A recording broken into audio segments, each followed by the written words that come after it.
algunas dudas, hablemos sobre la vista. El código establece que una vez que ha vencido el periodo de prueba, debe señalarse un día para la vista. Es el artículo 196, concluido el término de prueba, el secretario habrá constancia sin necesidad de providencia, agregará los autos de las pruebas rendidas y dará cuenta al juez. El juez de oficio señalará día para la vista entre los términos señalados en el artículo superior o el judicial, por lo que mañana podrán agregar la palabra por escrito con los abogados de las partes y estos se hicieron. La vista será pública, se solicitará.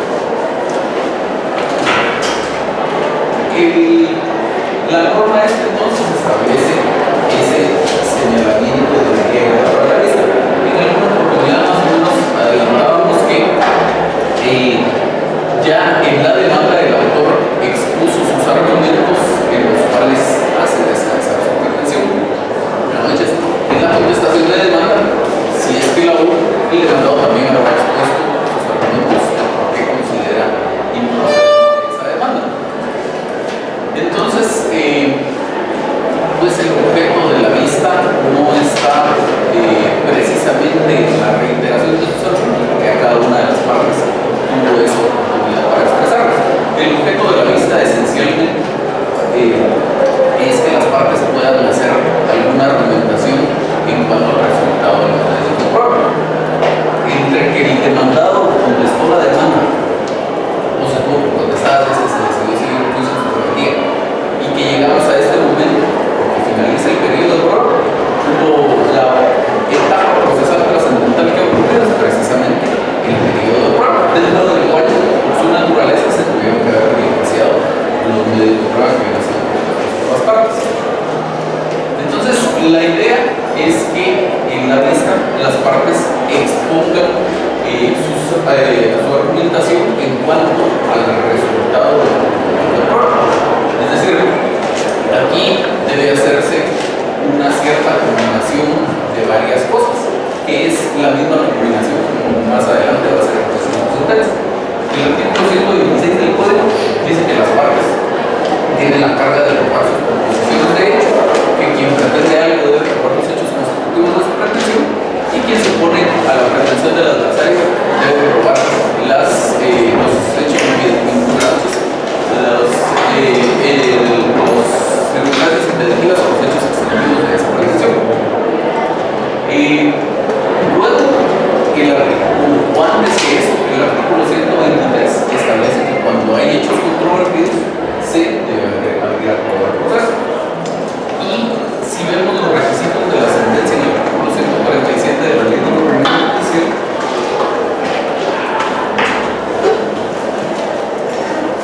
dice: la sentencia se redactará expresando. Dice que se fusionarán en párrafos separados, resúmenes sobre, y de todo eso los hechos que se hubieran sujetado a prueba. ¿Cuáles son los hechos que se hubieran sujetado a prueba? Aquellos que fueran controvertidos y que motivaron que se hubiera tenido que agregar todo el proceso. Y luego el siguiente, la literal D, dice las consideraciones de derecho que harán mérito del valor de las pruebas rendidas y de cuáles de los hechos sujetos a discusión se estiman probados. Entonces, esta es la labor que le va a corresponder al juez cuando llegue el momento de la sentencia. Entonces, la idea de la vista es como tratar de conducir al juez en esa labor hacia donde nos interesa, es decir, argumentarle por qué, por ejemplo, no debería dársele valor probatorio a algunos medios de prueba que hubieran sido propuestos por la otra parte. ¿Por qué? ¿Cuáles son los hechos que estaban sujetos a prueba? Obviamente eso incluirá aquellos hechos que me benefician a mí, aquellos hechos que le benefician a la otra parte, y tendré que tratar de hacer una argumentación de por qué sí fueron probados los hechos que me benefician a mí, por qué no fueron probados los hechos que le benefician a la otra parte. Ese, en general, es el objeto principal de la vista. Y luego pueden hacerse algunas otras cosas, especialmente, les decía, cuando hablábamos de las excepciones perentorias, que en cuanto a las excepciones perentorias no se le confiere una audiencia al autor. Entonces, la única oportunidad que en realidad tiene para expresar algunos argumentos en cuanto a esas excepciones perentorias es precisamente en su alegato que presenta que tiene para la vista. Y básicamente eso es. Entonces, en realidad es una etapa bien importante importante en el proceso para los efectos de tratar de obtener un resultado favorable es una oportunidad trascendental. En la práctica, muchos desaprovechan esa oportunidad. No es común ver en el diario para la vista, si es que se presenta un alegato, porque muchas veces ni siquiera se presenta el alegato. Si se presenta el alegato, pues bien común ver alegatos de una página o de una hoja, en los cuales en realidad pues, lo más probable es que lo único que hizo el actor o el demandado fue reiterar los argumentos de su demanda o de su contestación. Como les digo, eso no es el verdadero objeto. Puede hacerse a manera de introducción, pero lo importante es sobre todo la argumentación en cuanto a las pruebas. Entonces al final la vista viene a ser más o menos, sí, seguramente ustedes habrán visto desde alguna película sobre algún juicio llevado a otro país, especialmente en los Estados Unidos, que son juicios orales, y que al final les dan la oportunidad a los abogados de expresar sus argumentos de cierre.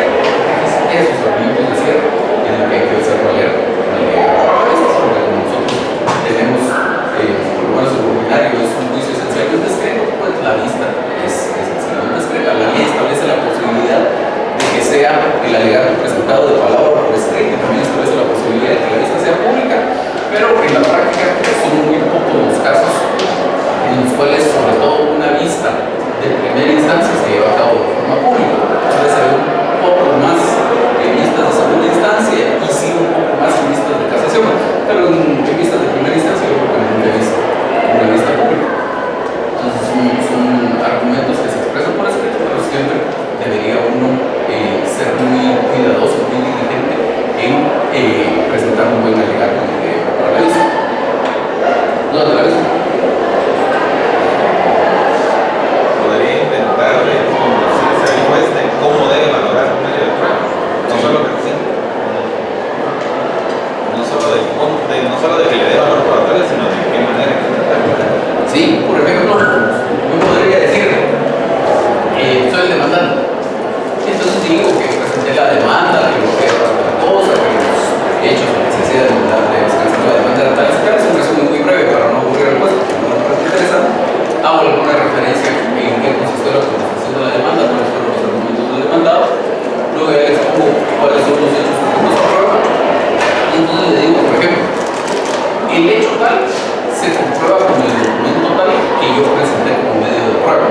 Y entonces podría decir, por ejemplo, ese es un documento autorizado por notario y le transformaría con el artículo 186 del Código Procesal Civil que tiene valor en la prueba porque debe tener probado para entonces sí hacer una referencia al comprobatorio. Por ejemplo, si voy a tratar de desvirtuar el valor de la prueba de alguien más de la primera parte, podría decir, digamos que no es un medio de prueba que tenga valor de plena prueba. Entonces tendría que decir que, con la regla general del artículo 125, debe valorarse según la regla de la sala crítica. Y que según la regla de la sala crítica X, existe una contradicción. Supongamos que es un documento privado, existe una contradicción intrínseca en ese documento que hace que se viole el principio de la lógica del tercero excluido o cualquiera de los principios de la lógica. Y por lo tanto no podría darse el valor probatorio.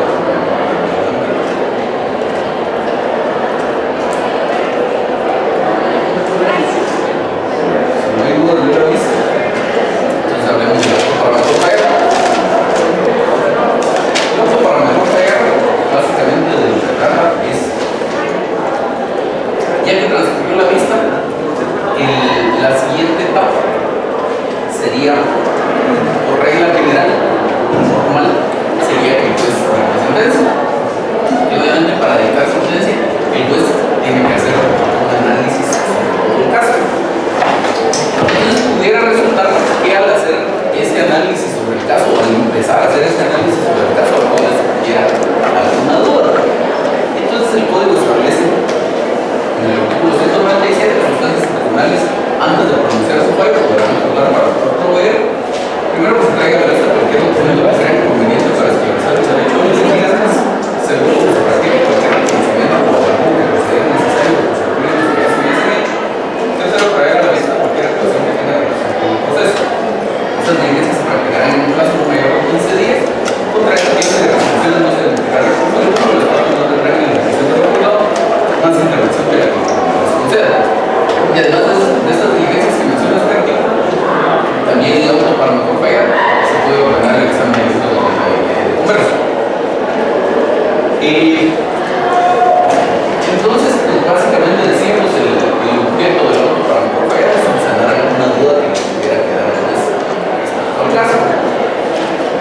En el fondo es algo que no debería existir en el proceso, porque especialmente en cuanto a la expresión de los argumentos con base en los cuales el juez debería resolver y en cuanto a las pruebas con las que se van a demostrar los hechos, operan nuestro medio de principio dispositivo, es decir, las partes son las encargadas de aportarle esos argumentos al juez.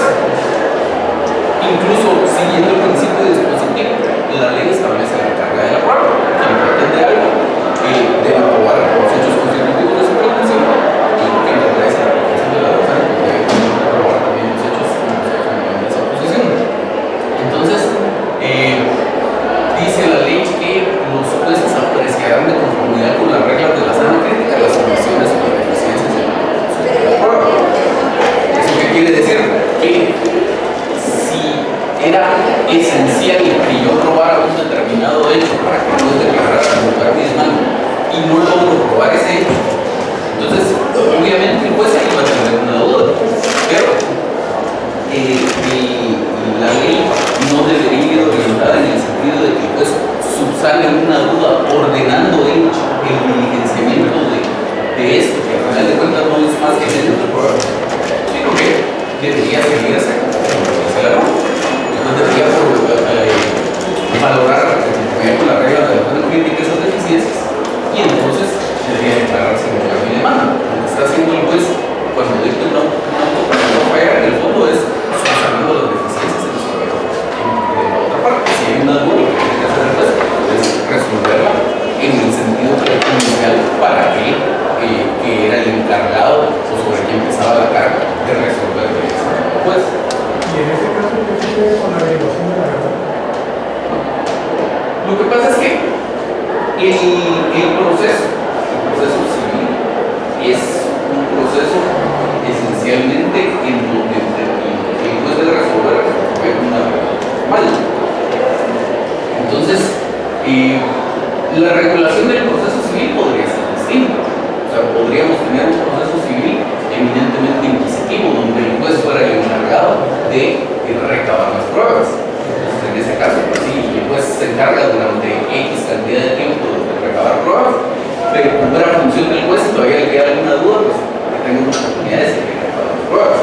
Pero si la ley ya le asignó a las partes esa función, entonces resulta, usted y yo somos contrapartes.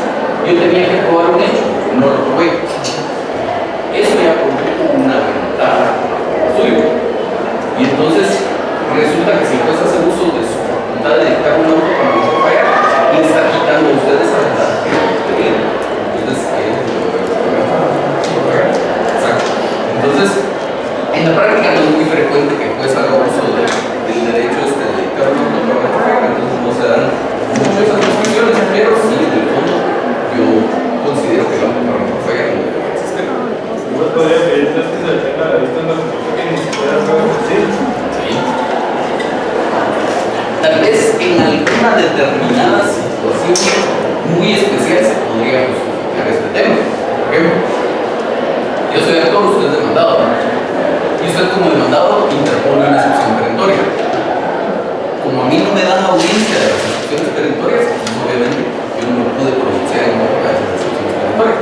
Pero resulta que sí hay un documento con el cual yo puedo desvirtuar esa excepción perentoria. Por ejemplo, como sabía que usted lo iba a interponer, no pude ofrecer en su momento el documento. En una situación como esa, encontraré justificado que se dijo que no para no pagar. O un documento cuya existencia se desconoce al tiempo de la desaprobación. Pero fuera de eso, no hubiera razones. Y en la vista no se puede pronunciar sobre la excepción perentoria. Sí, pero se puede pronunciar en cuanto a exponer sus argumentos. No puede citar prueba. Puede presentar usted algún documento, pero el juez no debería ni siquiera analizar un documento que conste en el expediente si no fue tenido como prueba. Que de hecho, en cuanto a ese tema, también hay resoluciones contradictorias de la Corte Suprema de Justicia. En algunas resoluciones ha dicho la Corte que si no se diligenció como medio de prueba, si no lo propusieron y no hay una resolución donde se tenga como medio de prueba, aunque esté en el expediente, no lo puede analizar.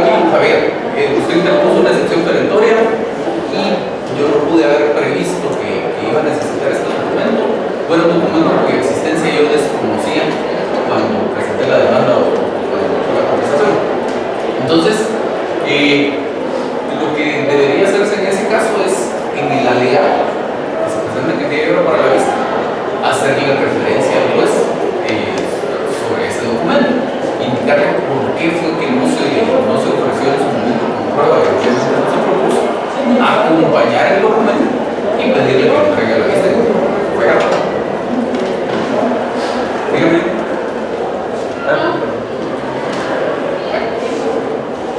Entonces, hagamos algo, ¿sí?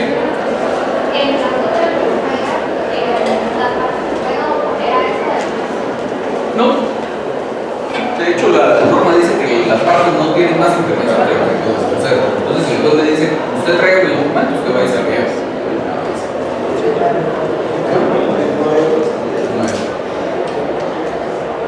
Entonces, llegamos ya a la terminación del proceso propiamente dicho, que por su naturaleza el proceso termina en una sentencia. Ese es el modo natural o normal de finalización del proceso. De hecho, por definición, decíamos tal vez en el primer día de clases, el proceso es una serie ordenada de actos que se desarrollan sucesivamente con el objeto de que en una sentencia el juez decida la controversia que ha sido sometida a su conocimiento.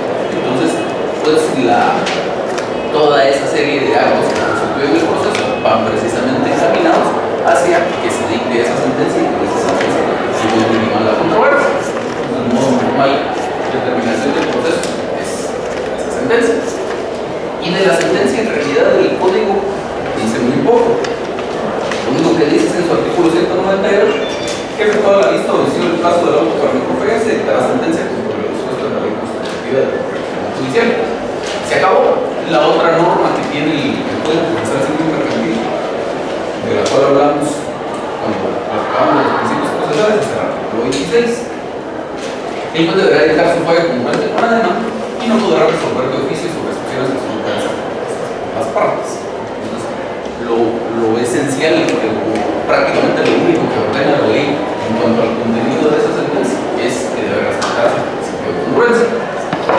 El artículo 147 de la ley de los reglamentos judiciales pues sí establece por lo menos una serie de requisitos que debe contener la sentencia. Muchos de ellos son cuestiones puramente formales y que perfectamente podría sobrevivir una sentencia sin que existieran esos requisitos. Hay que cumplirlos porque los establece la ley, pero no son necesarios para la sentencia. Más o menos lo que pasa con los datos de identificación personal de comparece al proceso, salvo el nombre, pero todos los demás, la edad y todo lo demás se cumple porque la ley lo establece. Y algo así pasa con muchos de estos requisitos del artículo 147. Dice la norma, la sentencia se redactará expresando nombre completo, razón social o denominación y domicilio de los litigantes, en su caso de las personas que se hubieran representado, y el nombre de los abogados de cada parte. Clase, tipo de proceso, objeto, sobre que son relación a los hechos. Generar párrafos separados, resúmenes sobre lo que de demandas, las excepciones interpuestas y los hechos que se hubieran sometido a prueba. Ya esa parte de los hechos que se hubieran sometido a prueba sí es una parte importante de la sentencia, porque luego en la siguiente literal que hace referencia a los considerados, pues ya va a ordenar la norma que pues haga un análisis de cuáles de esos hechos sujetos a prueba se efectivamente fueron probados y no. Entonces dicen las consideraciones de derecho que harán mérito del valor de las pruebas rendidas. Entonces ese hacer mérito del valor de las pruebas rendidas no es más que hacer una valoración de prueba. Los medios de prueba que hubieran sido evidenciados en su parte considerativa de la sentencia, el juez debe indicar a cuáles de esos medios de prueba va a asignar valor probatorio, a cuáles no y por qué. Y luego siempre dentro de esa parte considerativa dice y de cuáles de los hechos sujetos a discusión se estiman probados. Es decir, de lo que dice la última parte del literal anterior, los hechos que se hubieran sujetado a prueba. Si los hechos sujetos a prueba fueron estos 10, el juez en su parte considerativa va a decir de aquellos 10 hechos sujetos a prueba se probaron estos 7, no se probaron estos 3. Y entonces sigue diciendo, se expondrán asimismo las doctrinas fundamentales de derecho y principios que sean aplicables al caso y se analizarán las leyes en que se apoyen los razonamientos que se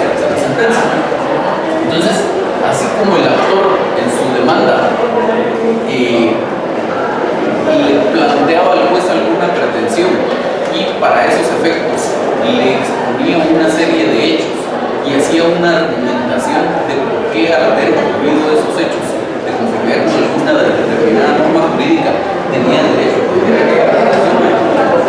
Y el demandado exponía algunos determinados hechos y hacía la argumentación de por qué de conformidad con alguna determinada norma jurídica no debía accederse a la pretensión del autor. Entonces el juez en su sentencia pues va a adoptar una decisión, va a declarar con lugar o sin lugar la demanda, va a declarar con lugar o sin lugar las funciones perentorias que se hubieran interpuesto, va a declarar con lugar o sin lugar la reconvención. Y todo eso podría hacerlo total o parcialmente. Si en la demanda, por ejemplo, se habían planteado dos pretensiones, podría ser que el juez acoja una de esas pretensiones y declare sin lugar la demanda en cuanto a la otra. Entonces, el juez, el objetivo fundamental de la sentencia es que el juez adopte una decisión en cuanto al asunto, de alguna forma o en algún determinado sentido debido a la controversia. Pero, así como las partes tuvieron que haber explicado y sobre todo tuvieron que haber argumentado en cuanto a la posición de cada una de ellas, el juez también en su sentencia resulta adoptando una posición. Puede ser totalmente la posición del autor, puede ser totalmente la posición del demandado, puede ser alguna posición intermedia, pero el juez asume una determinada posición en la sentencia, así como el autor tuvo que explicar la suya y el demandado también, el juez también tiene que explicar por qué es que está adoptando esa decisión, y esa es la idea fundamental de esa parte considerada de la sentencia. Y finalmente dice la parte resolutiva que contendrá decisiones expresas y precisas. Nuevamente aquí insiste la ley en el tema de la precisión, congruentes con el objeto del proceso, recogiendo nuevamente el tema del principio de congruencia que ya mencionaba el artículo 26 del Código. Solo que aquí tal vez lo recoge un poco mejor la ley del organismo judicial, porque el Código Procesal Civil Mercantil simplemente dice que el fallo debe ser congruente con la demanda, dejando un poco de lado la contestación de la demanda, que el elector no solo va a resolver lo que se haya pedido en la demanda, simplemente se haya pedido una contestación. Entonces aquí lo pone un poco de mejor forma la ley de los organismos judiciales, dice congruentes con el objeto del proceso. El objeto del proceso es aquello que pidió el demandante, pero también aquello que haya pedido el demandado. Entonces el juez debe resolver todo aquello que ambas partes hubieran pedido, ya sea declarándolo por lugar o declarando sin lugar cada una de esas condiciones. Y básicamente en eso consiste la sentencia. Si no considera por ejemplo, uno de los puntos que rescatar el sistema que no es claro, ahí se puede que una de A ver. o sea, si a mí no me queda claro algo de la sentencia, pero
¿Esto es qué, perdón? No son los requisitos. O sea, tendría que ir entre los sentencias redactados en sigla y principios, o se puede omitir y aún así está ya bien redactado. Digamos, usted, el juez, pues, lo que tiene que tener es una parte considerativa, que puede tener uno o más párrafos bajo el título de considerar, por eso es considerativo. Entonces, consideran el artículo tal dice tal cosa, en el presente caso, como tales medios de prueba que lo tal cosa. Entonces, arriba el juez a una conclusión. No necesariamente el juez tendrá que decir de conformidad con la sentencia de la Suprema en tal fecha, tal cosa, o de conformidad con tal otra cosa. A veces se hace, es más o menos frecuente que el juez cite este tipo de cuestiones, pero no es el caso de que si la sentencia no contiene citas doctrinarias o citas jurisprudenciales, la sentencia no esté bien hecha. La idea es que la sentencia contenga una explicación suficiente, motivación, si habla de una motivación suficiente, es decir, una expresión de cuáles fueron las razones que llevaron al juez para resolver, como va a indicar más adelante para el resolutivo. Si esa explicación es suficiente, solo contrastando la ley aplicable contra los hechos que se tuvieron comprobados, magnífico. Si es necesario reforzarla con una explicación doctrinaria o invocando alguna otra sentencia legal, pues, ¿algo más? Y entonces, así como este es el medio normal de terminación del proceso, hay también modos anormales o excepcionales de terminación del proceso. El código regula algunos específicamente en un apartado, no son los únicos que existen. ¿Sí? Hay una resolución que le da terminación a actividad real, o es la resolución que señala actividad real. La resolución de apertura a prueba, esa resolución está señalando tanto el principio como la terminación del periodo de prueba, porque la resolución dice se abre a prueba el presente proceso por el plazo de 30 días. Como ese es un plazo común, es decir, corre de la misma forma para todas las partes, hasta que le notifiquen a la última de esas partes, al día siguiente comienza a correr el periodo de prueba. Digamos que ustedes le notificaron hoy y a mí me notifican mañana, entonces hasta el día siguiente hábil, que sería el lunes, empieza a correr el periodo de prueba para ambos. Y como ya desde la resolución, la misma ley lo ordena, pero ya desde la resolución está establecido de cuánto es el periodo de prueba, que en este caso son 30 días, se computan los 30 días, y una vez vencido el día 30, automáticamente queda extinguido el periodo de prueba. Lo único que sí se hace es lo que ordena la norma para efectos de la vista. El secretario incorpora al expediente un informe. Con ese informe Cuando las partes puede faltar, ¿verdad? que se finalizan con ese periodo de pruebas. Se puede, nunca se hace en la práctica, pero se hace. Entonces decíamos que el modo normal de terminación del proceso es la sentencia, pero que hay algunos modos anormales o excepcionales. En principio, hay dos que no están concebidos específicamente como modos anormales o excepcionales de terminación del proceso, que es siempre que el juez dicte una sentencia, pero que no se siga toda la tramitación del proceso, especialmente que no se diligencie todo el periodo de prueba y luego hay una vista. Y eso ocurre en dos casos. El primer caso es el caso del allanamiento. Recordarán ustedes que dijimos que la ley establece que cuando hay un allanamiento previa ratificación, el juez fallará sin más trámite. Es decir, siendo que el allanamiento ordinariamente se hace en la oportunidad procesal en la que se hubiera contestado la demanda, si es que el demandado se hubiera querido oponer, entonces no va a haber periodo de prueba. Como no hay periodo de prueba, tampoco hay necesidad de una vista, y entonces de una vez pasamos a que el juez dicte su sentencia. Licenciado, bueno, en modos anormales de terminar el proceso también podría ser la caducidad de la instancia. Sí, esos sí ya son propiamente medios anormales de terminación del proceso. No hemos llegado ahorita la secuencia que llevamos es el modo más normal de terminación de procesos, que el juez dicte una sentencia luego de agotadas todas las etapas procesales, especialmente luego de que hubo un periodo de prueba, que hubo una vista, si hubo un decisivo en un auto para fallar, y pues dicta su sentencia. Esa es la secuencia normal, la que está prevista por el legislador, lo que debería supuestamente ocurrir en todos los casos. Entonces, luego existen ciertos casos en los que el juez sí dicta sentencia, pero no se agotan todas esas etapas. Entonces, estamos hablando de dos casos en los cuales esto ocurre. El primero es el allanamiento. En el allanamiento no hay periodo de prueba, tampoco hay un tiempo para la vista. Y el otro caso es el caso en el que hay confesión. Cuando el código regula la declaración de las partes, dice que si hubiera confesión, debe darse sentencia. El artículo 140, la confesión legítimamente hecha sobre los hechos que fundamenten las pretensiones del actor termina el proceso. Y el juez a solicitud de parte sin más trámite dicta la sentencia. Entonces, si ya estamos en esta norma que se refiere a la declaración de las partes, pues aquí sí, normalmente ya tendría que haber existido una contestación de la demanda, o que el juicio se siguiera en rebeldía, ya tendríamos que estar en el periodo de prueba que se solicitara la declaración de la parte demandada y que la parte demandada confesara los hechos en que el actor fundamenta su pretensión. Entonces, desde que se ocurre todo eso, el juez a solicitud de parte dicta sentencia. Si esto ocurrió a mitad del periodo de prueba, pues entonces ya no se va a terminar de llevar a cabo el periodo de prueba, ya no se va a terminar de diligenciar las pruebas que no se hubieran diligenciado, ya no va a haber de llevar para la vista. Entonces el juez dicta su sentencia. Como decía, no están específicamente contemplados como mecanismos anormales o excepcionales de determinación del proceso, pero sí son situaciones en las que el proceso no culmina todo su desarrollo, pero si llegamos a que pues, resuelve el caso a través de la sentencia. Luego tenemos las situaciones que el código... Sí. Perdón, en este caso podría dar una situación que la parte no llegara, era la conclusión directa, entonces podría aplicar. No, se aplicaría específicamente cuando es una confesión expresa, exactamente. Entonces, ya luego tenemos sí lo que el código contempla bajo el título de modos anormales o excepcionales de terminación del proceso. Y el código en esas circunstancias contempla un par de situaciones únicamente. Primero dice el desistimiento. Y el desistimiento, el código establece que hay de dos tipos. Hay desistimiento total y hay desistimiento parcial. Y establece cuáles son las situaciones con respecto a las cuales puede producirse cada una de esas variantes del desistimiento. Entonces dice el artículo 581, el desistimiento puede ser total o parcial.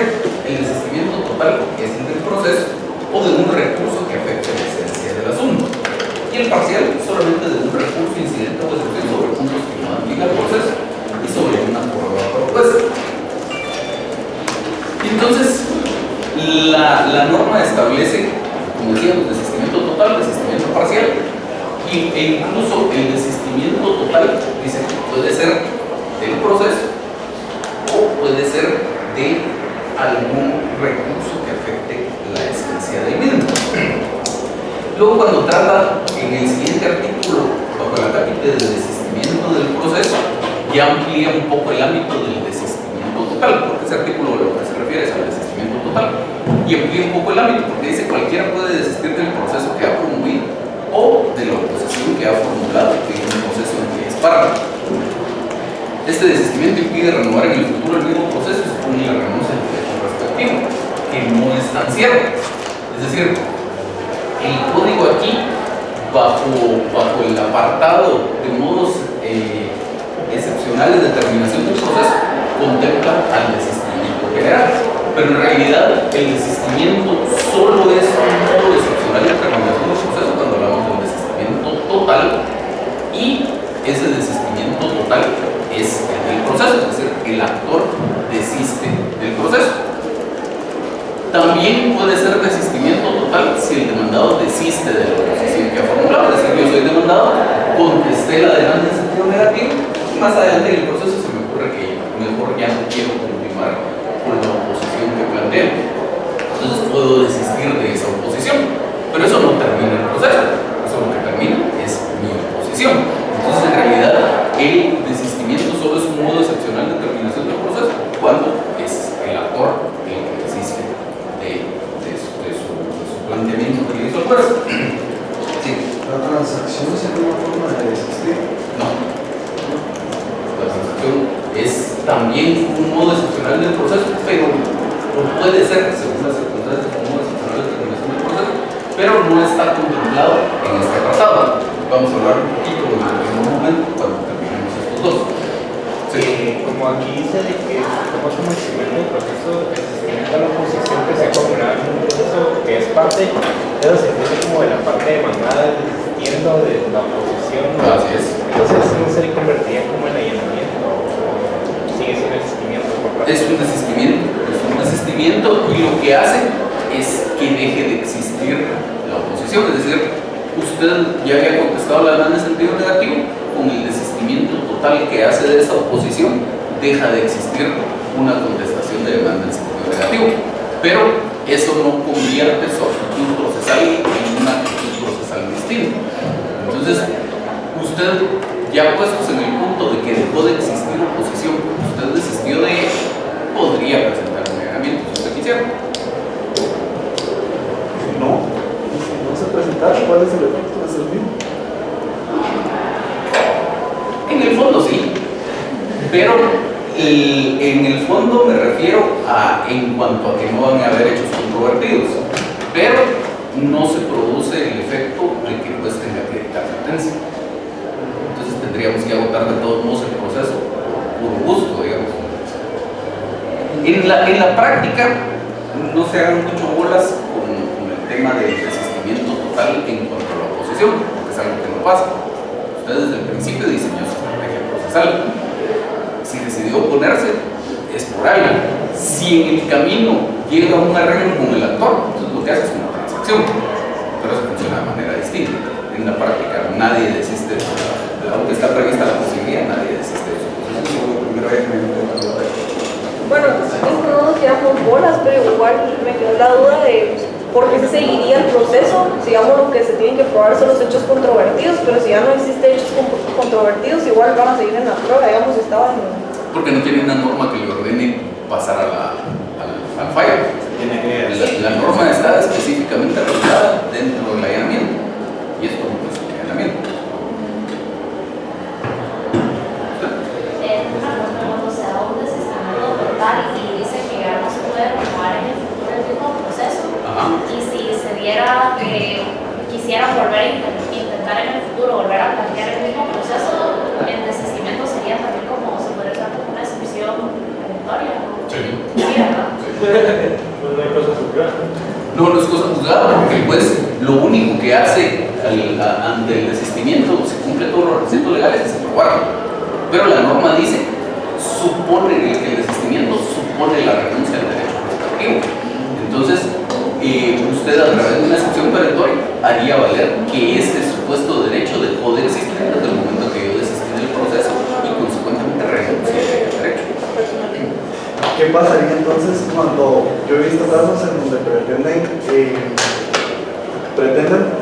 renunciar al diligenciamiento del proceso, pero sin perder ese derecho a presentarlo nuevamente? Entonces lo encajan en la figura de renuncia de derechos, pero por lo que está explicando, el desistimiento es renunciar al derecho de la acción. Entonces, ¿qué pasa? Lo que pasa es que la renuncia funciona distinto. De hecho, si quieren, hablemos de una vez de la renuncia para que no les quede la duda. Decíamos que, como llevábamos la secuencia de las formas en que podría terminar el proceso, teníamos el modo normal, que es la sentencia, luego de agotadas todas las etapas procesales. Luego teníamos dos situaciones, que son el allanamiento y la confesión, en las cuales sí hay sentencia, pero no se agotan todas las etapas procesales. Luego tenemos dos casos que el código contempla específicamente bajo el título de modos excepcionales de determinación del proceso, que son el desistimiento y la caducidad de instancia. Y luego tenemos otros mecanismos que están desperdigados en la legislación que también conllevan la terminación del proceso por un mecanismo distinto a una sentencia. Uno de esos es la transacción, que ya lo mencionaba por aquí su compañero, que vamos a hablar un poco más adelante. El otro es la renuncia, que está contemplado en el artículo 19 del Código Judicial. Entonces, el artículo 19 dice: se puede renunciar a los derechos acordados por la ley siempre que tal renuncia no sea contraria al interés social, al orden público o perjudicial a tercero, ni esté prohibido por otras leyes. Entonces, en el proceso, usted tiene sus derechos procesales, digamos. Uno de esos, por si yo presento una demanda, tengo ciertos derechos procesales. Uno de ellos es precisamente el derecho a que se tramite ese proceso, a que se diligente ese proceso. Y tengo teóricamente o supuestamente algunos derechos sustantivos, que son los que estoy tratando de hacer valer a través del proceso. Entonces, lo que dice la norma esta del desistimiento es: si yo desisto del proceso, eso implica que el proceso ya no va a continuar su tramitación. Entonces, obviamente, la norma no está haciendo referencia al derecho procesal de forma expresa, pero tácitamente renuncia al derecho procesal porque ya no se continuó con la tramitación del proceso. ¿Sí? Pero la norma dice que el desistimiento impide renovar en el futuro el proceso. Eso es tácitamente una referencia a que renuncia a mi derecho procesal. Pero luego dice: ese desistimiento implica la renuncia al derecho respectivo. Cuando dice la renuncia al derecho respectivo, de lo que está tratando es del derecho sustantivo. Entonces, si yo desisto, la idea expresa que está en el desistimiento es que yo ya no quiero continuar con la tramitación de ese proceso, pero implícitamente renunciar al derecho sustantivo que yo hubiera podido tener, que estaba en instrucción en este proceso. Ahora, la ley del organismo judicial, como norma general, dice: usted puede renunciar de cualquier derecho que usted tenga, siempre que no esté prohibido por una ley.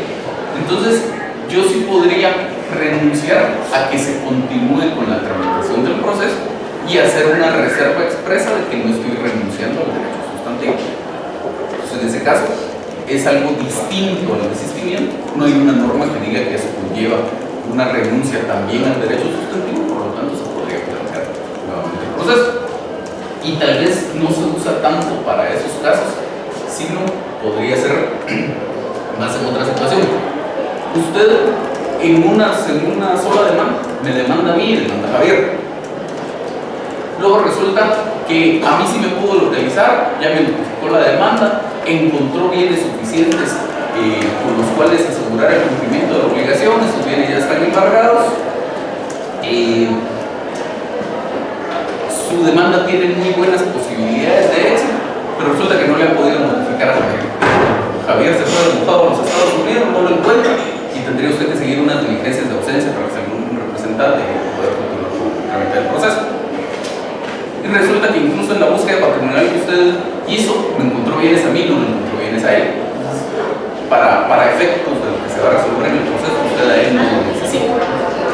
Entonces, usted no puede, que muchos lo hacen, incluso en la práctica se ven desistimientos aprobados de esa forma. Dicen: desisto parcialmente solo a favor de fulano. Eso no existe. Desistimiento parcial es la norma solo de un recurso, una prueba o un incidente que no se refiere al fondo del asunto. Entonces, en ese caso, lo que usted tendría que hacer es renunciar a continuar con el proceso en contra de él, pidiendo que se continúe el proceso solo contra mí. Se está haciendo la aclaración de que no renuncia al derecho sustantivo porque es común. Exactamente.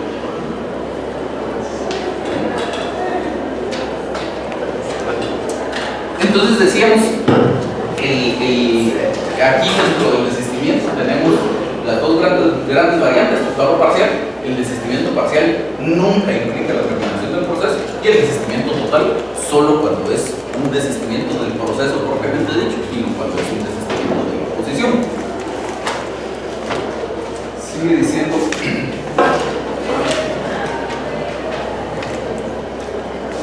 el artículo 583, el desistimiento de un recurso, excepción o incidente, debe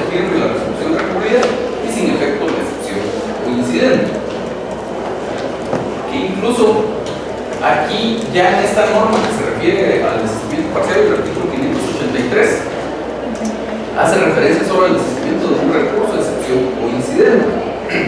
Pero el artículo 581, cuando trata del desistimiento general, dice que el desistimiento parcial puede ser un recurso, incidente o excepción sobre recursos que no han fijado el proceso y sobre una prueba propuesta. El desistimiento parcial también puede versar sobre una prueba y ahí, pues, básicamente la consecuencia es que ya no se diligencia el medio de prueba. Obviamente, se tendría que presentar el desistimiento antes de que se diligencie el medio de prueba. Si el medio de prueba se diligenció, pues opera el principio de adquisición y ya la prueba queda incorporada al proceso. Luego el artículo 585 establece que para que el desistimiento sea válido se necesita que conste en auto de la voluntad de la persona que lo hace con su firma legalizada por un notario reconocida ante el juez en el momento de presentar la solicitud, y si no pudiera firmar por la otra persona a su ruego. Si no se cumpliera con lo dispuesto en este artículo, la solicitud se desechará de plano. Normalmente lo que se hace es presentarlo con firma legalizada, sería más complicado tratar de querer ratificar el desistimiento en el momento de presentar la solicitud. Y el artículo 586 que dice presentar de forma válida el desistimiento que declarar la resolución aprobada. Entonces, simplemente el juez verifica que el desistimiento esté con su firma legalizada. Si el que lo presenta lo hace en representación de alguien más, tendría que verificar el juez que tenga facultades suficientes para desistir. Si todo está bien, lo aprueba y entonces ya se produce el desistimiento de sus efectos, según sea parcial. O sea que ese memorial de desistimiento no se puede presentar solo con la firma de acuerdo presentado, No. Tiene que llevarlo.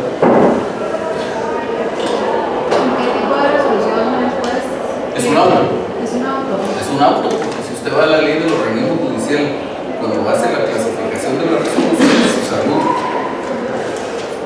dice artículo 141, las resoluciones judiciales son B, autos, que deciden materia que no es de simple trámite o bien resuelven incidentes o el asunto principal antes de finalizar el trámite. Entonces, con el desistimiento se le está dando por terminado el asunto, ya sea el asunto principal, si es un desistimiento total o un asunto accesorio, y eso solo puede terminar mediante un auto. ¿Dudas del desistimiento? Entonces hablemos del otro, que es la caducidad de la instancia. Primero quedaría que remarcar o diferenciar en cuanto a la caducidad de la instancia, que es algo totalmente distinto a la excepción previa de caducidad que vimos en su momento. En común lo único que tienen es la palabrita de caducidad, pero son dos cosas totalmente diferentes. La caducidad de la instancia lo que consiste es en que una vez iniciado el proceso, se supone que las partes tienen la carga de ir impulsando el proceso, siempre en atención al principio dispositivo. Se supone que las partes son las interesadas en que el proceso llegue a una sentencia, por lo tanto, deberían irle planteando al juez las solicitudes necesarias para que el proceso vaya avanzando de una etapa procesal a la siguiente. Hay procesos en los que eso efectivamente ocurre y la parte interesada, que normalmente es la actora, está presentando sus solicitudes cada vez que es necesario, y hay otras situaciones en las que no. Entonces, cuando se produce esa actividad por un determinado periodo de tiempo, la ley establece que puede pedirse la caducidad de la instancia. Dice que cuando se deje de promover durante 6 meses en el caso de la primera instancia, o de 3 meses en el caso de la segunda. Y nuevamente aquí, la caducidad de la instancia solo es un modo de terminación del proceso cuando es caducidad de la primera instancia. ¿Por qué? Si estamos en la primera instancia, se deja de promover, el efecto es que pues ahí terminó el proceso y ya no va a continuar. Si ya hubiera una sentencia y estamos en el trámite de la apelación y pasa esto de los 3 meses, dice la norma que el efecto es que quedará firme la resolución que hubiera sido apelada. Entonces, en ese caso no sería propiamente un medio de terminación del proceso. Entonces, la norma general es eso. 588 caduca la primera instancia por el transcurso de 6 meses sin continuar, o la segunda caduca por el transcurso de 3 meses. Estos plazos son continuos de medios de asignables. Y para que se llegue a producir esa caducidad de la instancia, hay que planteárselo al juez se sigue un procedimiento de los incidentes. Dice el artículo 591, la petición de caducidad se tramitará en forma de incidente dentro de la delegación probatoria podrá referirse a la que corresponde al legítimo impedimento de la parte que lo promovió. El 592, el que quiera aprovecharse de la caducidad deberá, antes de que se reanude el proceso, pedir la declaración judicial al respecto, pues de lo contrario se tiene que renunciar. Es decir, el proceso pudo haber estado sin tramitarse durante 5 años, pero alguien presenta una solicitud y el juez la resolvió, ahí ya se interrumpió el plazo, no podría yo después querer pedir la caducidad de la instancia. Entonces, la norma general o las normas generales en cuanto a la caducidad de la instancia son esas. Pero en la práctica se produce una situación que hace que la caducidad de la instancia sea muy poco probable que llegue a consumarse.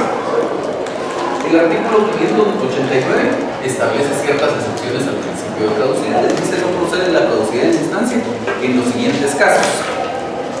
Del segundo al séptimo son casos específicos para determinados tipos de procesos. Nos interesa ver el primero.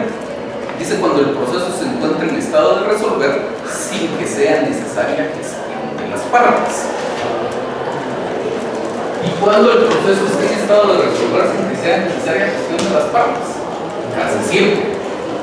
Recordarán ustedes que en los primeros días de clase les hablaba yo del artículo 64 y les decía que este artículo siempre hay que tenerlo presente porque sirve para muchas cosas en el proceso. El artículo 64 del código dice en su segundo párrafo: vencido un plazo o término procesal, se dictará la resolución que corresponda al estado del juicio sin necesidad de gestión alguna.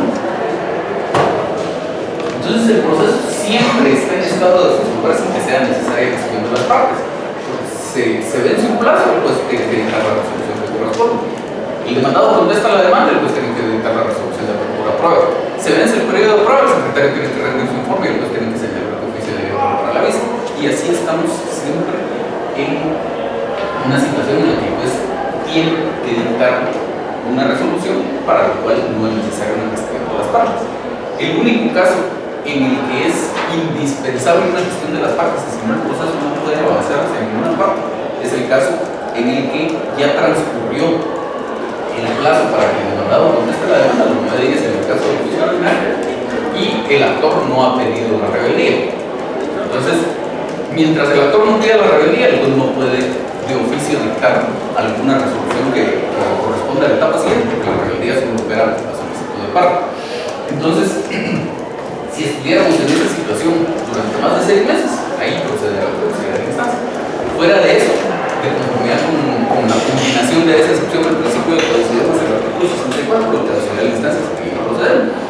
De hecho, un caso bien interesante, es un caso en el que hace un montón de años, entonces todavía era la regulación original de los incidentes que traía la ley del organismo judicial, que es más o menos la misma que ahora, solo que en el periodo de prueba en lugar de ser de 8 días era de 10. Fuera de eso eran 2 días de audiencia en otra parte, 10 días de periodo de prueba sería necesidad y 3 días para que el juez resuelva. Entonces, en un proceso se estaban tramitando 2 incidentes. Y en cada uno de esos incidentes, el juez le dio el trámite al incidente, le dio su audiencia a la otra parte evacuó su audiencia, y el juez dicta una resolución en la que tiene por evacuada la audiencia. Nada más. No dice el juez que se abre a prueba el incidente por 10 días, ni tampoco dice el juez que no se va a abrir a prueba el incidente porque considera que son cuestiones de puro derecho. Simplemente tiene por evacuada la audiencia. Y ahí se quedan los 2 incidentes. Transcurre muchísimo tiempo en esa situación y la parte demandada presenta la solicitud de caducidad de la instancia. Al dictar su auto en cuanto a la caducidad de la instancia, el juez declara sin lugar la solicitud de caducidad, basado en eso que estamos hablando. De conformidad con el artículo 64, que tenía la obligación de oficio sin necesidad de gestión de parte de abrir a prueba los incidentes o de dictar el auto en el cual resolviera si consideraba que el periodo de prueba no era necesario, y no hizo ni ninguna de las 2 cosas. Entonces el juez aquí no procede a la caducidad de la instancia. La parte demandada apela Y la sala, al conocer en apelación, revoca el auto apelado. Y dice, la norma lo que establece es que no procede la caducidad de la instancia cuando el proceso se encuentra en estado de resolver. Y dice la sala, el proceso solo está en estado de resolver cuando se va a dictar sentencia, porque solo en la sentencia se resuelve el proceso. En los demás casos se resuelven otras cosas durante la tramitación del proceso. En el caso de los incidentes, pues se habrá resuelto la nulidad o lo que fuera que se estuviera tramitando a través de ese incidente, pero no el proceso. Entonces dice la sala, no se configura la excepción del principio de caducidad y declara con lugar la caducidad de la instancia. Entonces la parte actora interpone el recurso de casación y al resolver el recurso de casación, la Corte Suprema de Justicia recoge el criterio del juez. Dice, de conformidad con el artículo 64 del Código, efectivamente aquí se tuvo que haber resuelto de oficio. El proceso sí estaba en una situación en la que debía haberse resuelto sin necesidad de gestión de las partes, por lo tanto no opera la caducidad de la instancia. Entonces es una resolución muy interesante porque nos lleva a la conclusión de que la caducidad de la instancia en realidad es en muy pocas situaciones en las que podríamos dar. Cuando pasa algo así, licenciado, ¿qué tiene que hacer uno? Tiene que solicitar al juez que haga la ¿Cómo se llama? En el caso, ¿qué hacían las partes si no se había dado prueba? Sí. Pero uno se lo solicita verbal y dice el juez, o uno tiene que presentar. Presento un memorial. A pesar de que existe el artículo 64, es muy poco frecuente que un juez civil resuelva de oficio.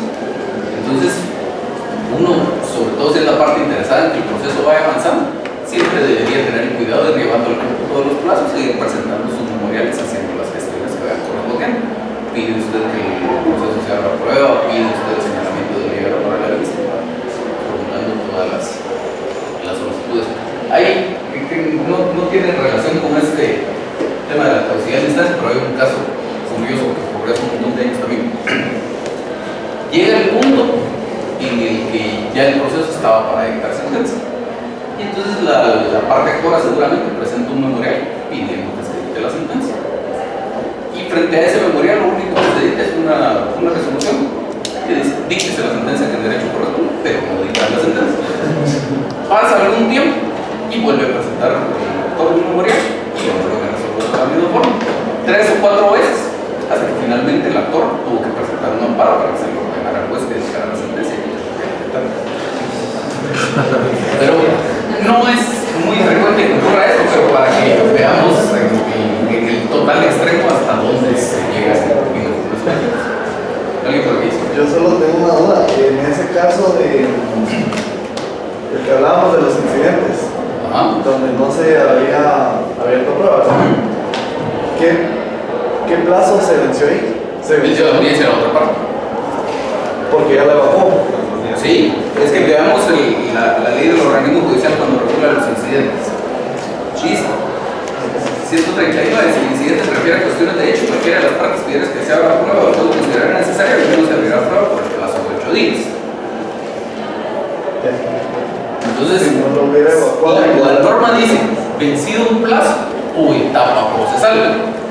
Entonces, si a mí el juez me da audiencia por 2 días y yo no evacúo la audiencia, se venció el plazo.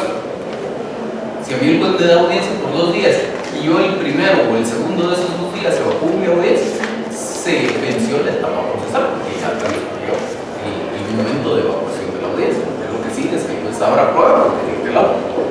Sí.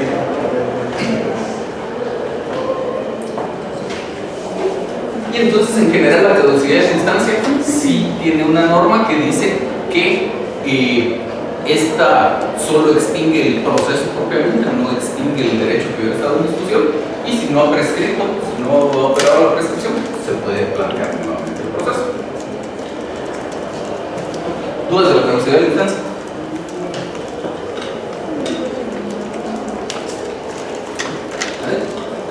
Yo realmente solo cuando no se ha pedido que se declare la sentencia. Sí, lo que sí es que uno debería ser, si uno es la parte actora, debería ser muy cuidadoso en no verse en la situación de tener que discutir una solicitud de caducidad de licencia. Entonces siempre ser muy diligente en ir presentando las gestiones que vayan siendo necesaria. Incluso a veces se dan situaciones en las cuales por alguna razón ya las partes no tienen un interés real en que el proceso vaya avanzando, pero tampoco quieren que opere la caducidad de la instancia. Entonces lo que hacen es, antes de que se cumpla 6 meses, presentan una solicitud de cualquier cosa. Muchos hacen una solicitud de que sean las modificaciones que estuvieran pendientes o que le den una certificación o lo que fuera para que cumpla el plazo. Pero no solo antes de que sigamos, usted me pidió la palabra. Sí, pero ya. Entonces, ¿alguna otra duda de la caducidad de la instancia? Y entonces, pues aquí ya tenemos los dos mecanismos que contempla específicamente el código en este apartado. Decíamos, hay algún otro par que están por ahí desperdigados en la legislación. Uno era la renuncia, del cual ya hablamos. Otro era la transacción. La transacción en algunos casos también puede ser un modo anormal o excepcional de realización del proceso. ¿Por qué? La transacción es un contrato. Y es un contrato que tiene por objeto el evitar una contienda o el resolver una contienda que ya existiera. Entonces dice la transacción, el artículo 2151 del Código Civil, la transacción es un contrato por el cual las partes, mediante concesiones recíprocas, deciden de común acuerdo algún punto dudoso o litigioso, evitan el pleito que pudiera promoverse. Todo eso es como antes del proceso, digamos, pero luego dice, o termina el que está principiado.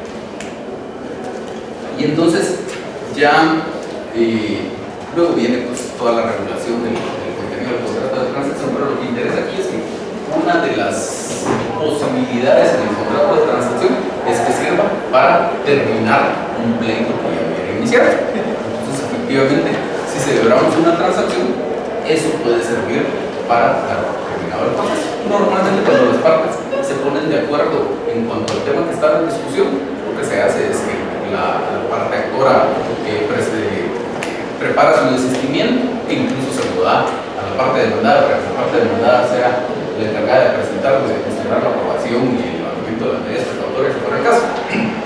Pero si se hubiera descuidado ese ángulo, no se pidió el desistimiento, pero sí hubo una transacción, lo que haría uno sería presentarle un memorial al juez donde acompaña el contrato de transacción, el testimonio, si se hubiera celebrado la escritura pública, y entonces pues ahí se daría por terminado el proceso.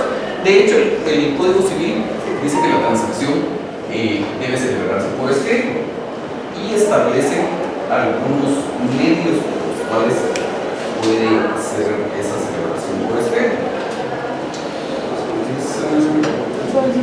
2169, la transacción debe redactarse por escrito, sea en escritura pública, en este caso el relativo, presentaría uno un testimonio de escritura pública, el documento privado legalizado por notario, presentaría uno el documento privado, o dice, o bien mediante acta judicial o petición escrita dirigida al juez cuyas firmas estén autenticadas por notario. Entonces, perfectamente puede hacerse la transacción mediante un memorial y ese memorial sea continuado legalizado, se presenta ante el juez y entonces ahí, si lo que se decidió puede dar por terminado el pleito, ahí ya habrá terminado.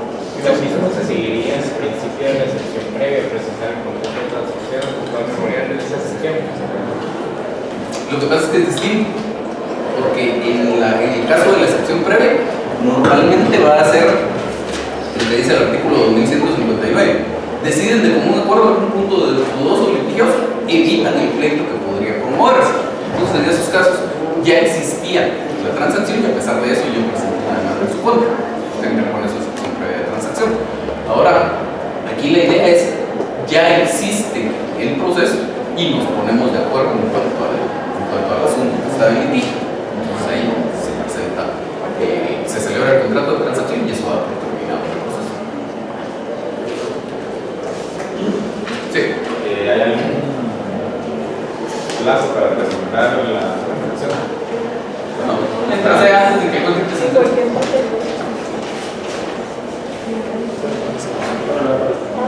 Se puede presentar como una excepción.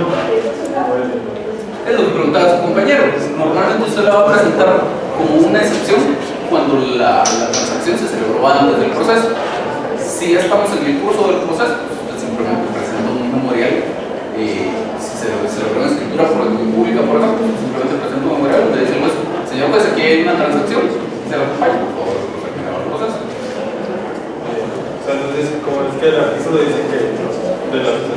puede, que se puede en cualquier momento está la transacción. Entonces, uno puede realizar la transacción aunque no sea en ese tiempo. O sea, no previo, ¿verdad? En los días del procedimiento, sino en la excepción. Por eso le digo, la tendría que presentar como excepción si la transacción existía antes del proceso. Ahora, si celebra una transacción en el curso del proceso, ya parte del contenido del contrato será decir, el señor fulano de tal, en el proceso número tal, le mandó al señor fulano y por este acto este proceso se ha terminado. Entonces ya no necesita hacerlo como excepción, porque ya con conocimiento de la existencia del proceso las partes deciden. Pues sí podría entrar a calificar la transacción, digamos, si no hay concesión de recíproca, si es muy... No. Teóricamente podría hacerlo, pero es algo a lo que normalmente no se va a permitir. El juez verificará que las partes estén facultadas para transigir y nada más. Luego el artículo 97 del código, que ya es algo distinto a la transacción, establece la posibilidad de una conciliación. Dice: los tribunales podrán de oficio de instancia de partes citar a conciliación a las partes en el estado del proceso. Si las partes llegan a un avenimiento, se levantará acta firmada por el juez o el presidente del tribunal, en su caso, por las partes o por su representante previamente imputados para transigir por el secretario. A continuación se dictará resolución declarando terminado el juicio y se mandará nota de juicio el acta en los registros respectivos. Y esto, la conciliación, básicamente es una transacción que se celebra frente al juez, en la cual se documenta en un acta, pero es también un acuerdo al que arriban las partes, en el cual deciden el modo de litigio, donde se abarca todos los puntos de litigio, digamos. Y finalmente está el caso del sobreseimiento del proceso civil. Es algo que normalmente identificamos con el proceso penal, pero también debe haber sobreseimiento del proceso civil, que lo vemos específicamente en el tema del divorcio, el artículo 428, cuando trata de la junta conciliatoria que debe llevarse a cabo dentro de la diligencia documentaria de divorcio, dice: el juez citará a las partes por una junta conciliatoria señalando de guerra para que se verifiquen en el término de 8 días. Las partes deberán comparecer personalmente auxiliadas por diferente abogado. Previa ratificación de la solicitud, el juez les hará las reflexiones convenientes a fin de que continúe la vida conyugal. Si aquellos se avinieron, el juez declarará el sobreseimiento definitivo. Es decir, si las partes deciden retomar, si los cónyuges deciden retomar la vida en común, el juez da por terminado el proceso de divorcio, el procedimiento de divorcio. Entonces, si luego resulta que las partes más adelante vuelven a tomar la decisión de divorciarse, tendrían que iniciar nuevas diligencias. El proceso se extinguiría por ese acuerdo al que llegaron las partes de retomar la vida común. Y es el caso en el que existe el divorcio y el proceso civil. También hay otro, pero no vale la pena que nos compliquemos, pero en el Código de Comercio también establece, dentro del trámite de la reposición de títulos, que eventualmente puede existir un procedimiento, tal vez el más común sería eso. Y entonces ahí ya completamos todas las formas en que podría terminar el proceso. Recapitulando, la más normal de todas, la situación ideal, digamos, la que estaba prevista desde el inicio del proceso: una sentencia luego de adoptadas todas las etapas procesales. Luego dos que son más o menos anormales, que es sí que exista sentencia, pero sin que se agoten todas las etapas procesales, en el caso del allanamiento y en el caso de la confesión. Luego dos que contemplen el código específicamente como modos excepcionales de terminación del proceso, que son el desistimiento y la producida de instancia. Y luego estas otras que están por ahí desperdigadas en la ley, pero que igual producen la terminación del proceso, pueden producir la terminación del proceso, en las cuales encontraríamos la renuncia, la conciliación, la transacción y el expediente.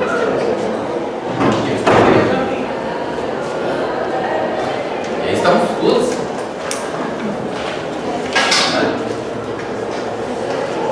Entonces, ya con eso llegamos a la finalización del proceso. Nos faltan 3 temas importantes todavía que ver. Antes de que continuemos, vamos a platicar algún par de cosas.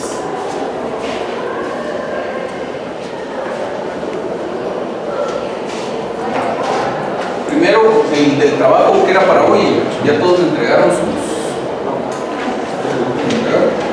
Le entregamos otro. Sí.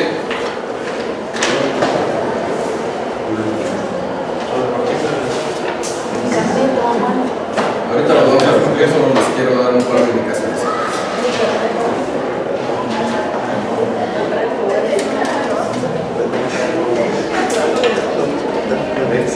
Creo que en el cuadrado. Cuando puse los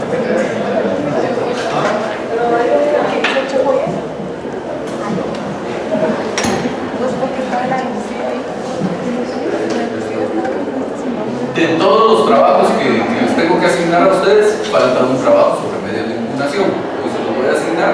Este trabajo va a ser para el 24 de abril. Después de la Semana Santa van a tener una semana completa. El lunes siguiente, la entrega del trabajo. Se recuerdan que esa misma semana, creo yo, es también la entrega del tema de la película. Y luego,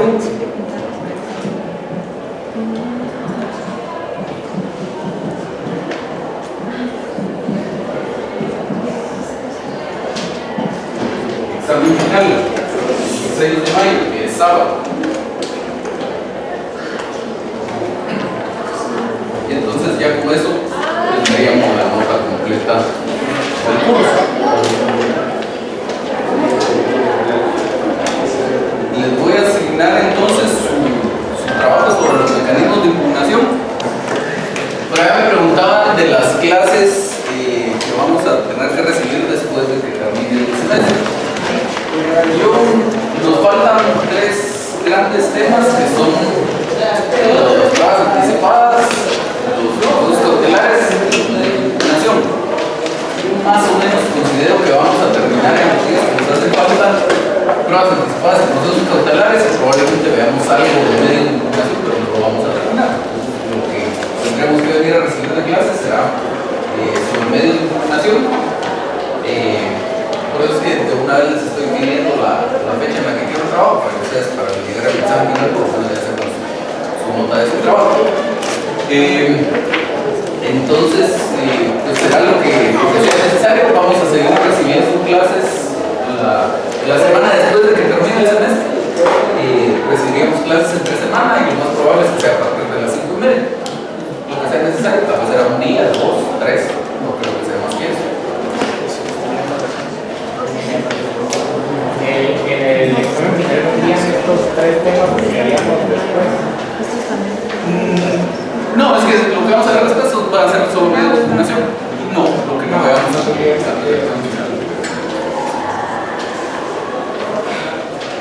Entonces, hablemos algo sobre la prueba anticipada, por lo menos veamos algunas generalidades en el tiempo que nos queda.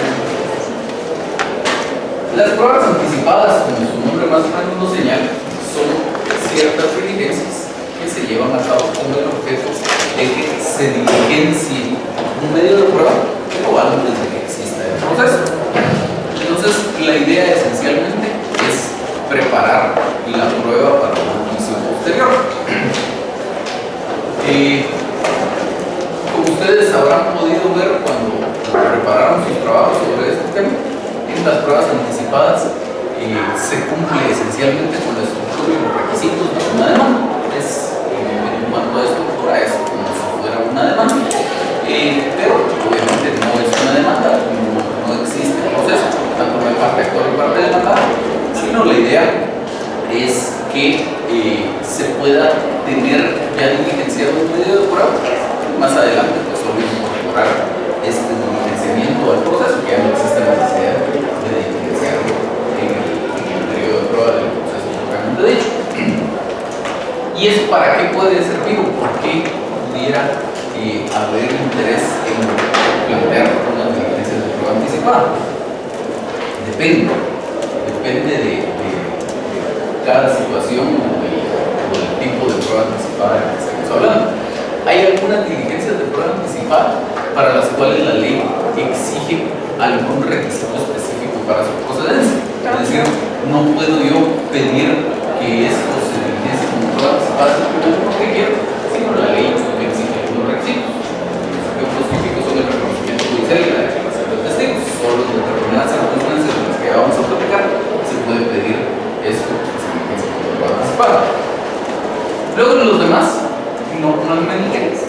queda a discreción de la parte interesada.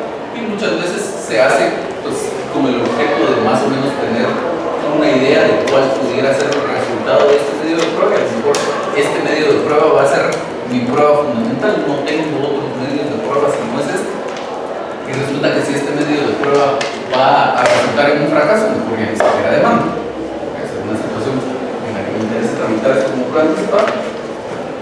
Y la otra situación es que eventualmente unas diligencias de prueba anticipada me podrían ahorrar un proceso de conocimiento.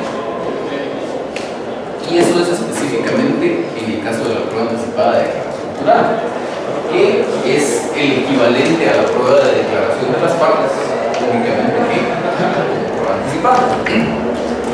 En las diligencias de prueba anticipada hay dos cosas que deben tomarse en cuenta siempre en cuanto al escrito.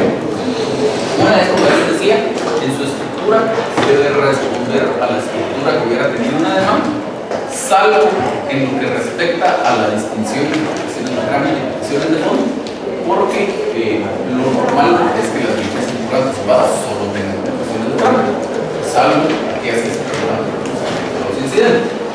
Luego el otro tema es que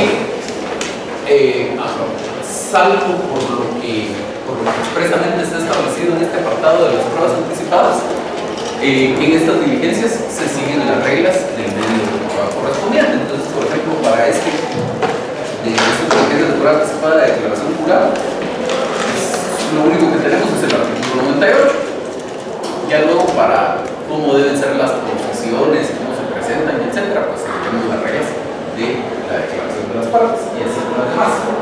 Entonces, este artículo 98 dice: para preparar el juicio pueden las partes pedirse recíprocamente declaración jurada sobre hechos personales conducentes o un reconocimiento de documentos privados. A esta diligencia serán aplicables las normas relativas a la declaración de las partes de reconocimiento de documentos.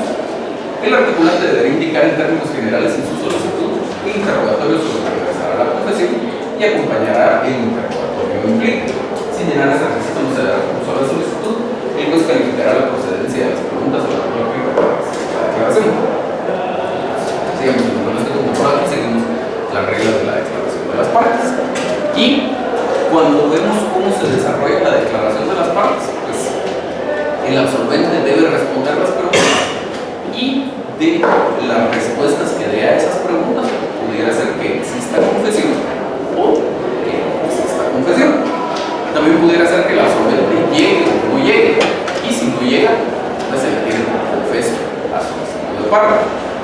Entonces, esas posibilidades de que el absolvente sea tenido por confeso, que no llegó a absolver las posiciones, o que efectivamente llegue a absolver las posiciones y confiese algo que le favorezca al articulante, nos podrían llevar eventualmente, decimos, a ahorrarnos un proceso de conocimiento y aprender directamente el programa de ejecución.